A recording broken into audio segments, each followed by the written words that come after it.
Hello students, 11th Commerce, question number 15. So an accounting equation for the following transaction.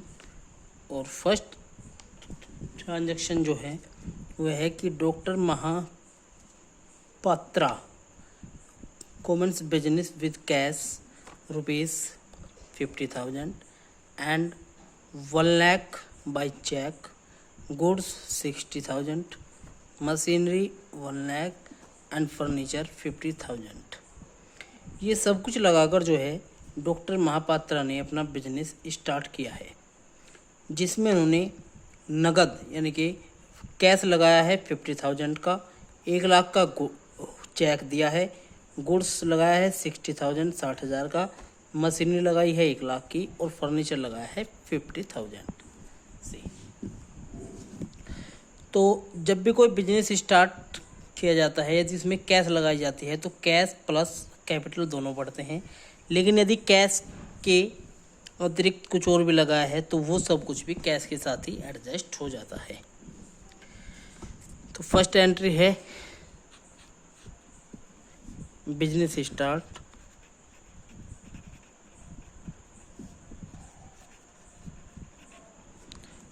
और यहाँ पे हमें assets में कैश प्लस बैंक, ये बैंक जो आया है बैंक लिखेंगे चेक के नाम का, प्लस गुड्स प्लस मशीन और प्लस कर देंगे फर्नीचर, और इधर केवल कैपिटल। तो कैश लगाया है 50,000 का, बैंक यानी कि 1 लाख का दिया है चेक, गुड्स हो गया 60,000 का और मशीन हो गई 1 लाख की और फर्नीचर हो गया 50,000 का। और इधर जो है इन सबको ऐड कर दो तो इनके इक्वल जो होगी वो हो जाएगी आपकी कैपिटल, और कैपिटल हो गई 3,60,000। इसके बाद नेक्स्ट एंट्री है 1/3 part of the above goods sold at A profit of 10% on cost and half of the payment is receive in cash. उसने 1/3 पार्ट बेच दिया है गुड्स में से, और वो भी 10% प्रॉफिट पे। तो हमारे पास जो गुड्स है टोटल वो है 60,000 का, और 60,000 का 1/3 हो जाएगा 20,000 बेच दिया उसने 10% प्रॉफिट पे। तो 20% वो 20,000 का 10% निकालने पर 2,000 आ जाएगा, तो यानी कि माल बेच दिया इसने 22,000 में। और फिर ये कहा है कि जो 22,000 में बेच दिया उसका हाफ पेमेंट रिसीव किया है उसने कैश में, यानी कि हाफ रिसीव किया, तो इसका मतलब हाफ हो गया उसका क्रेडिट, उधार यानी कि।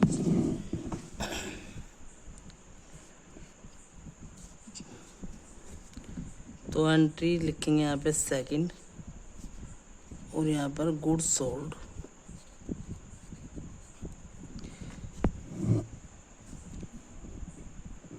टोटल गुड्स है इसके पास 60,000 का 1/3 हो गया 20,000 में प्लस करेंगे 10% प्रॉफिट, तो ये माल हो गया टोटल 22,000 का उसने सेल्स कर दी। और इसमें से उसने हाफ तो बेचा उसने कैश यानी कि 11,000 का, और 11,000 का बेच दिया उसने उधार। तो दोनों की अलग अलग एंट्री करनी पड़ेगी हमें, और अलग अलग एंट्री होगी कि जो पहले नगद बेचा है यानी कैश में जो बेचा है पहले उसकी एंट्री करेंगे। तो वो कैश की एंट्री ये होगी कि प्लस हो जाएगा कैश में 11,000 प्लस बैंक पे कोई इफेक्ट नहीं पड़ने का इसका, और गुड्स जो है गुड्स में से लेस हो जाएगा टोटल माल 20,000 का, क्योंकि 20,000 का बेच दिया उसने प्लस मशीन पर कोई इफेक्ट नहीं पड़ने का, प्लस फर्नीचर पर कोई इफेक्ट नहीं पड़ने का इसका। और जो इसने उधार माल बेचा है, उधार माल बेचने हमेशा डेटर्स बढ़ते हैं। जैसे उधार खरीदने पे यदि हम उधार माल परचेज करेंगे कहीं से तो उससे बढ़ेंगे हमारे क्रेडिटर्स। ऐसे ही यदि उधार बेचेंगे तो एसेट साइड में बढ़ते हैं डेब्टर्स।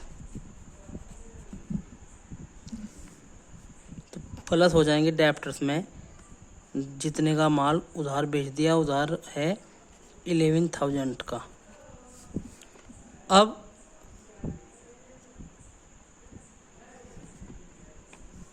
20,000 का माल 22,000 में बेच रहे तो 2,000 का प्रॉफिट हुआ, तो 2,000 का प्रॉफिट जो है वो जुड़ जाएगा कैपिटल में। और बैलेंस हो गया 61,000 कैश का, प्लस 1 लाख हो गया बैंक का, और प्लस गुड्स जो है 60,000 का था, उसमें 20,000 का माल सोल्ड कर दिया तो ये बचा 40,000, प्लस मशीन हो गई 1 लाख की, और प्लस फर्नीचर हो गया 50,000 का, और प्लस 11,000 के हो गए डेटर्स, और इधर 3,62,000 की होगी कैपिटल। इसके बाद एंट्री नंबर 3, और एंट्री नंबर 3 में जो है एंट्री नंबर 3 है depreciation on machinery provide eight 10%। Depreciation का मतलब है एक तरह से किसी एसेट्स में यदि हम किसी एसेट्स का यूज कर रहे हैं तो उसमें जो डिक्रीज होती है उसकी प्राइस में या उसके मूल्य में जो भी कमी होती है उसे डेप्रिसिएशन बोलते हैं। और डेप्रिसिएशन जो है एसेट्स में से लेस होता है। और जब ये जो है हमारी मशीन यहाँ पर ये है 1 लाख की, और इस पर इसने कहा कि 10% डेप लगाना, तो 1 लाख का 10% हो जाएगा 10,000, यानी कि अब हमारी मशीन बचेगी केवल 90,000 की, जो पहले 1 लाख की थी। तो इसका मतलब है हमें 10,000 का लॉस हुआ है, और लॉस होने पर हम उसे कैपिटल में से लेस करेंगे। तो यहाँ पर लिखते हैं डेप्रिसिएशन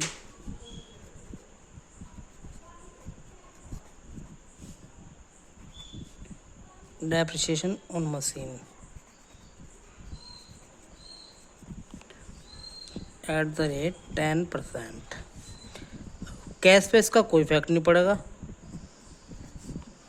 प्लस बैंक पे कोई इफेक्ट नहीं पड़ेगा, गुड्स पे कोई इफेक्ट नहीं पड़ेगा, माइनस मशीन में से हो जाएंगे 10,000 लेस, क्योंकि हमारी मशीन जो है 10,000 से घटी 10, और फर्नीचर पे भी कोई इफेक्ट नहीं पड़ने का इसका, प्लस डेटर्स पे कोई इफेक्ट नहीं पड़े, और इधर जो है लेस हो जाएंगे कैपिटल में से 10,000।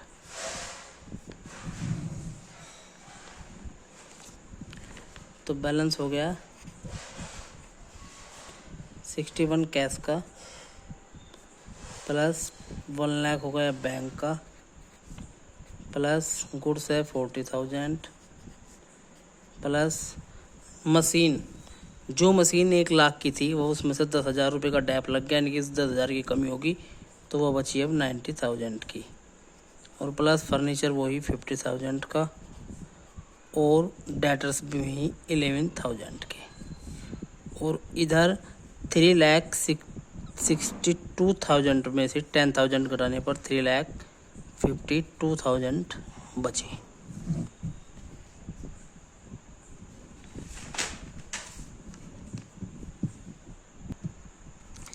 इसके बाद है next entry cash withdraw for personal use 10,000।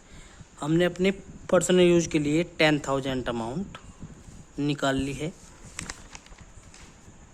तो यहाँ पर लिखेंगे फॉर कैश विड्रॉ 10,000 की कैश निकल ली तो कैश घटेगी, और प्लस बैंक पे कोई इफेक्ट नहीं पड़े, इसका गुड्स पर कोई इफेक्ट नहीं पड़े, मशीन पर कोई इफेक्ट नहीं पड़ेगा, ना ही फर्नीचर पे, ना ही डेटर्स पे। और इधर से कैश बिल, वो कैपिटल भी लेस हो जाएगी 10,000 से। तो बैलेंस बचा यहाँ पर 51,000, 1,40,000, 90,000 की मशीन, 50,000 का फर्नीचर और प्लस 11,000 के डेटर्स और 3,42,000 की कैपिटल।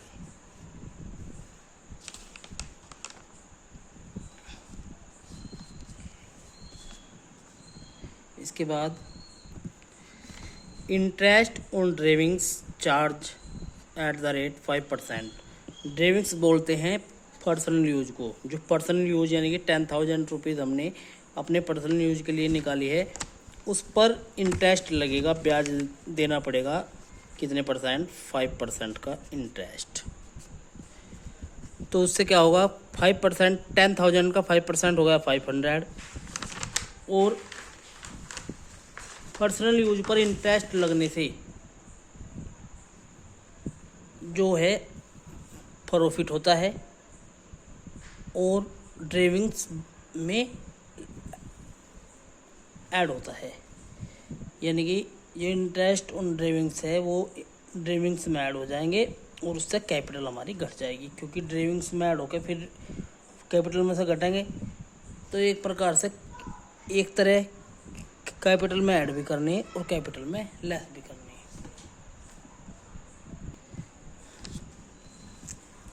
तो यहाँ पर लिखेंगे 5 इंटरेस्ट ऑन ड्रेविंग्स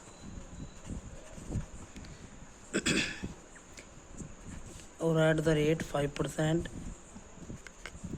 कैश पे कोई इफेक्ट नहीं पड़ने का इसका, ना ही बैंक पे, ना ही गुड्स पे, ना मशीन पे, ना फर्नीचर पे, ना इसका डेटर्स पे। इसका इफेक्ट केवल यहाँ पे पड़ेगा, एक बार कैपिटल में से माइनस और एक बार कैपिटल में प्लस। तो बैलेंस बचेगा हमारा 51,000 plus 1,00,000 plus 40,000 plus 90,000 plus 50,000 plus 11,000 और इधर भी वही 3,42,000।